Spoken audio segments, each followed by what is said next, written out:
Vocês sabem o que é obesidade? É uma doença que durante muito tempo ela foi tratada como um problema apenas cosmético. Hoje em dia a gente já sabe que a obesidade não é apenas um problema estético, é um problema de saúde pública.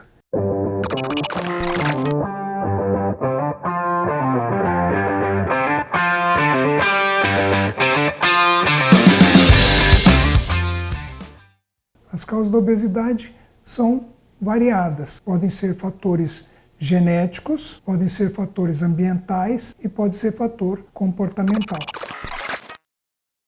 O primeiro tópico que a gente deve abordar é como definir a obesidade. Não é apenas olhar e falar que aquele paciente é obeso. Temos que usar índices de status nutricionais. A gente tem um índice mais utilizado, que é o índice de massa corporal. É um índice simples de ser feito. Você pega o peso de um paciente e divide pela sua altura ao quadrado.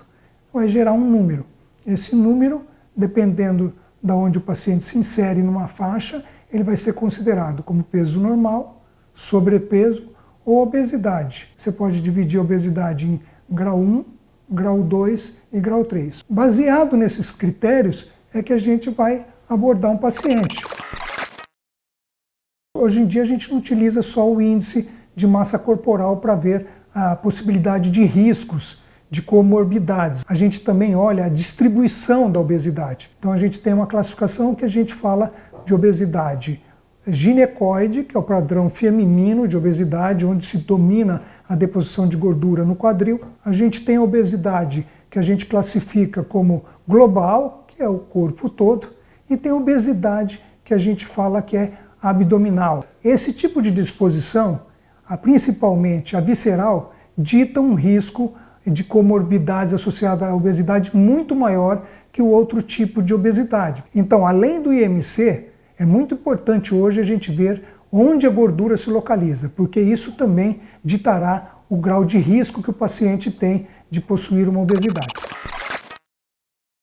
São causas que a gente, principalmente causas endócrinas, que são tumores endócrinos, tipo tumor de uma doença que se chama síndrome de Cushing, onde a gente tem um excesso de produção interna de cortisol, que é um hormônio que engorda, que é a cortisona, que existe esse remédio disponível e que tem pessoas que utilizam, que é outra causa de obesidade, que são as causas farmacológicas de obesidade. Mas as causas internas são doenças basicamente endócrinas, como esse que eu citei, a doença de Cushing, o insulinoma, que é um tumor que produz excesso de insulina, que é outro hormônio que levará o paciente a engordar, e algumas doenças onde o paciente tem uma lesão que se chama hipogonadismo, que é, por exemplo, quando a paciente entra na menopausa. Isso são fatores que ajudam na engorda, mas existem causas farmacológicas, existem medicamentos que podem levar à obesidade. O que a gente vê mais na obesidade é uma doença em que a gente chama de poligenética, poligênica, onde teriam vários fatores, vários genes envolvidos e que eles, por fatores ambientais, os chamados epigenéticos. O que são fatores epigenéticos? São fatores externos, são fatores desencadeantes da expressão do gene. Então a obesidade ela é resultado de fatores genéticos, uma percentagem que varia de 30% a 50% ou até 70%, e fatores ambientais e culturais, que são o restante que está envolvido nessa origem da obesidade. No fundo, a obesidade ela nada mais é que um desbalanço crônico entre o aporte calórico e o gasto calórico. Então nós temos dois equilíbrios.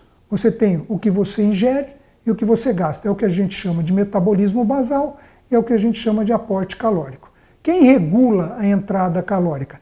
É um mecanismo complexo. Nós temos um sistema, vamos dizer assim, de controle central, que está lá no cérebro, numa região chamada hipotálamo, onde você tem dois centros, vamos dizer assim, um que chamado centro da fome e outro chamado centro da saciedade. O que é isso? A fome fala coma, a saciedade fala pare de comer. Seria simples, então, coma, comi pouco, aí daqui a pouco estou saciado e eu não ganharia peso. Isso acaba não sendo tão simples. Esse desbalanço entre coma e pare de comer existe muito no paciente que está com excesso de peso. Mas também não é só esse mecanismo central. Ele é informado por um mecanismo periférico. e esse mecanismo periférico que é estudado e hoje é alvo de vários medicamentos novos, a gente tem o intestino. O intestino, ele informa muito o sistema nervoso central com umas substâncias chamadas encretinas, que são substâncias produzidas no intestino quando ele começa a se alimentar ou quando ele não está alimentado, que sinalizam por cento da fome ou por cento da saciedade que é hora de comer e hora de parar de comer. Então, esse sistema desequilibrado que vai levar o paciente provavelmente a ganhar peso. E o outro lado é do gasto calórico. O gasto calórico nada mais é do que a somatória do seu metabolismo basal, que é uma coisa que a gente pode traduzir como se fosse eu acordei e não fiz nada, o que eu preciso para viver. Se você não se mexer, você vai usar o metabolismo basal, que cada pessoa tem uma quantidade de caloria para manter seu corpo funcionando sem fazer nenhum tipo de movimento excessivo, sem atividade física, só para respirar, batimento cardíaco e etc.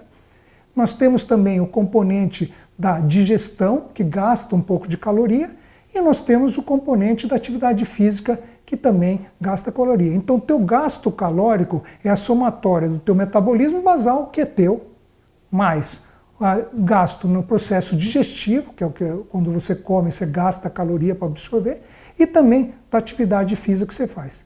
Então, na realidade, essa balança, o desequilíbrio crônico entre o aporte calórico e a queima calórica não é simples. Você pode engordar por qualquer desequilíbrio desse. Você pode queimar menos. Hoje também a gente sabe mesmo que o paciente que tem obesidade nem sempre é um paciente que come exageradamente. Ele pode comer exageradamente como qualquer outra pessoa, mas ele basicamente incorpora mais peso do que uma outra pessoa que tem um metabolismo teoricamente mais acelerado que o dele.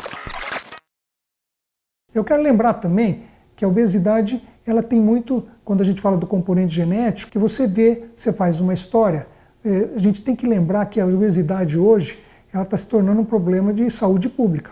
Ela já é tecnicamente uma epidemia.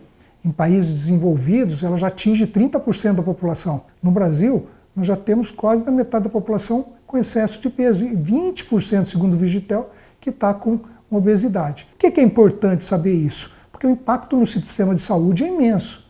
O impacto na saúde do paciente é imenso. Um paciente obeso trará com ele riscos de comorbidades ou patologias associadas muito maiores. Você pega um paciente diabético tipo 2 e ele está com excesso de peso, você não tem que medicá-lo, que é a primeira coisa que o diabético quer. Ele quer um remédio para baixar o açúcar dele, que isso deixa ele com a mesma coisa, ele continua errando, você dá um remédio e ele não trata a base, ele trata a ponta do iceberg. Ele tem que tratar a obesidade, ele tem que tirar a obesidade abdominal dele, ele tem que tirar a obesidade dele. Porque se ele reduz o peso, tecnicamente ele cura o diabetes. Não que ele cure, ele reverte aquele aumento de açúcar, porque também se ele voltar a engordar, ele voltará a ficar diabético. Então, o paciente obeso tem refluxo gastroesofágico, ele tem varizes, difícil controle, ele tem maior incidência de eventos cardiovasculares, infarto, AVC, e mais ainda, a obesidade hoje é associada a algum tipo de câncer, principalmente na mulher, o câncer de mama e de endométrio, tem o câncer de cólon,